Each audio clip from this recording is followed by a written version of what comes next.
Bom dia! Bom dia! Bom dia! Hoje vamos falar sobre pneumonia exótica, Rinite atrófica. E pastorelose suína. Bom, então vamos lá. segue o vídeo. A pneumonia exótica, a sua etiologia, ela é causada pela bactéria Mycoplasma.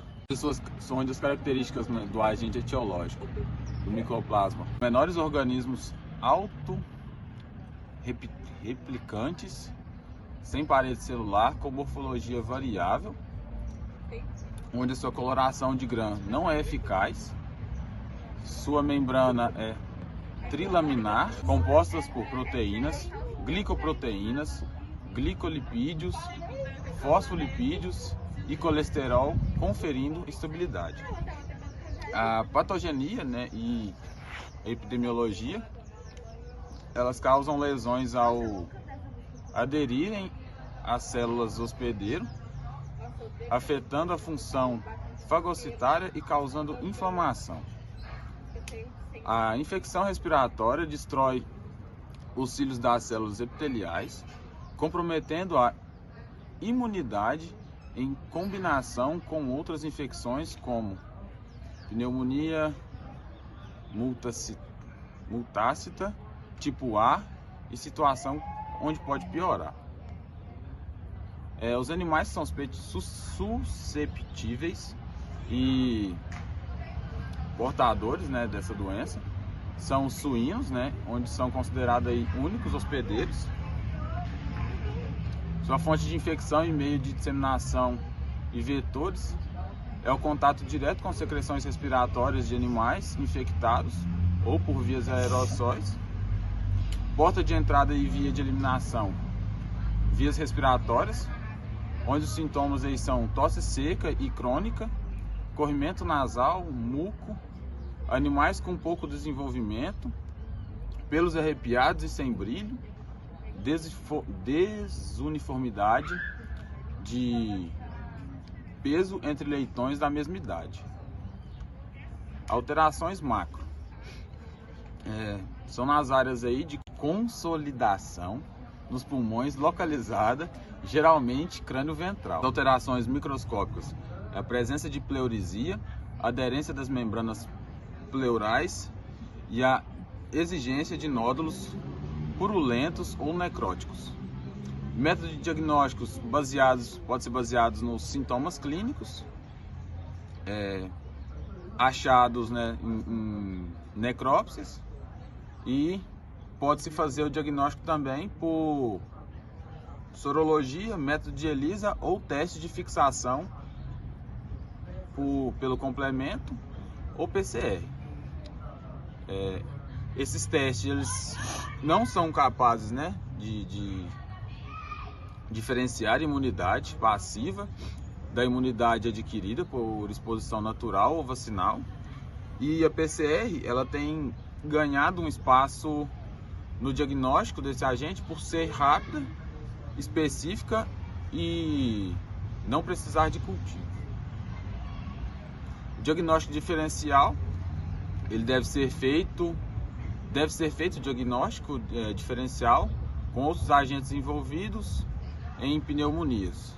O diagnóstico diferencial, né, ele deve ser feito aí com outros agentes envolvidos com a pneumonia, como vírus da influenza e outros agentes como o Streptococcus. Controle e prevenção dessa doença é fundamental: otimização de práticas de manejo e condição de alojamento, como o manejo de todos dentro e todos fora, redução da densidade de animal, biosseguridade na compra de animais de reposição, medicação com antimicrobianos e estratégias de vacinação. Na parte de vacinação, administrar uma vacina em leitões com 21 dias ou mais, por via intramuscular, na região do pescoço, em uma única administração. E se existe tratamento? Sim, são utilizados aí macrolídeos e tetraciclinas, são os fármacos que são mais utilizados durante o estágio mais crítico, e também pode ser utilizados outros antimicrobianos. É uma zoonose? Não. E se é uma doença transmitida por alimentos? Não. E o sacrifício desses animais é obrigatório para conter a doença? Não. Se tem tratamento, não tem necessidade de matar os animais. Sou Cristian Postal, médico veterinário e gerente de serviços veterinários na Seva, e hoje vou falar um pouquinho sobre uma das doenças respiratórias dos suínos. Vou falar da pneumonia enzótica, que tem o Mycoplasma pneumoniae como agente primário, sendo esta uma doença respiratória que afeta os suínos principalmente em crescimento e terminação. Na suinocultura, causa uma broncopneumonia, que desempenha um papel importante no complexo das doenças respiratórias e, portanto, está associada a grandes perdas na produção. É uma doença endêmica na maioria das granjas produtoras de suíno, que se apresenta com alta morbidade, ou seja, acomete um alto percentual dos suínos do plantel, e com baixa mortalidade, sendo uma infecção restrita às vias aéreas. Possui também duas fases, sendo uma apresentada na forma aguda e outra de forma crônica.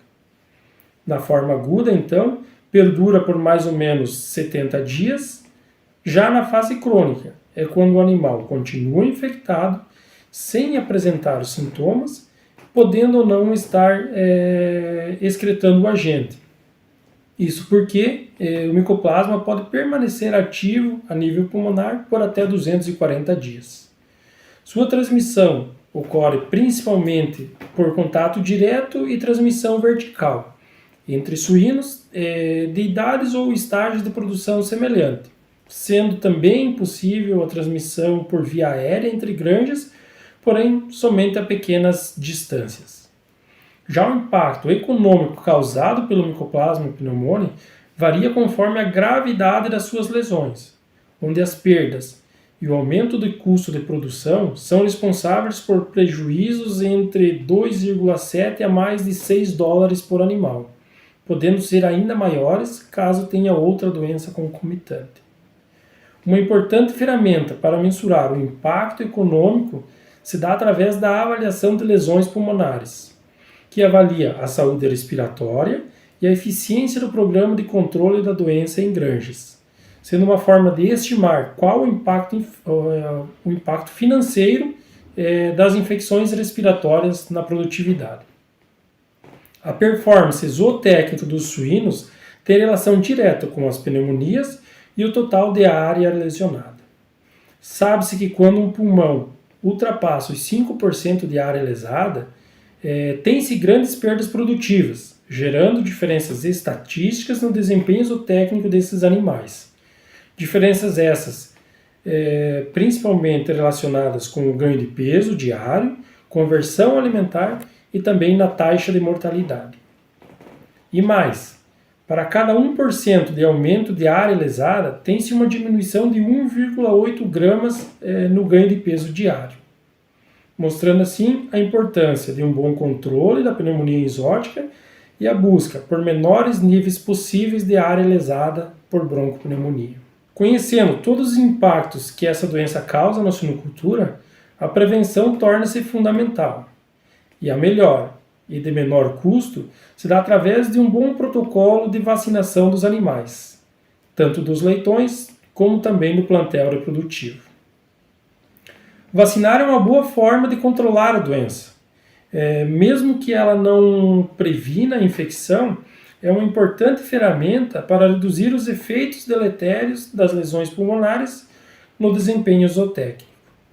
Sendo as granjas brasileiras, na sua grande maioria, positivas para o micoplasma, é fundamental realizar a vacinação, então, das leitoas durante o processo de preparação destas para a reprodução, evitando que apresentem quadros clínicos da doença, além de diminuir a diversidade genética dentro da granja e também diminuir a transmissão para os leitões.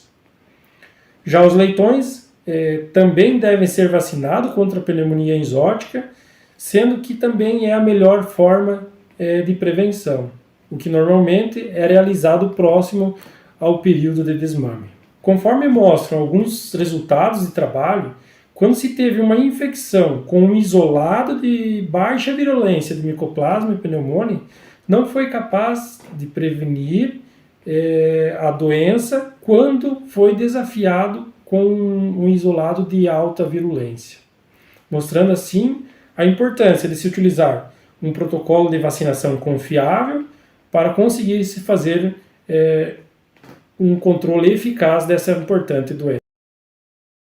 Bom dia, eu sou a Isis, eu vou falar da rinite atrófica em suínos. Bom, essa doença está presente em 98% das granjas atualmente aqui no Brasil.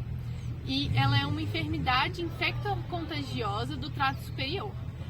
Ela tem uma alta morbidade e uma baixa letalidade, em geral. E essa doença, ela não é necessária ter certificado obrigatório em granjas de reprodutores suínos. Então você pode infiltrar ela na sua fazenda com a compra de cachaços.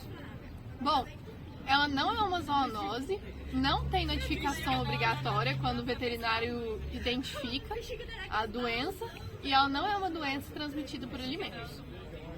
Ela é dividida em duas partes, a progressiva e a não progressiva. Bom, a não progressiva, ela vem através da identificação da Bordetella bronquicéptica no trato superior dos suínos. É uma doença leve que causa espirros, manchas escuras no canto interno dos olhos, mas não tem grande relevância na granja. Já a progressiva, ela é multifatorial. O pessoal só consegue reproduzir todos os sintomas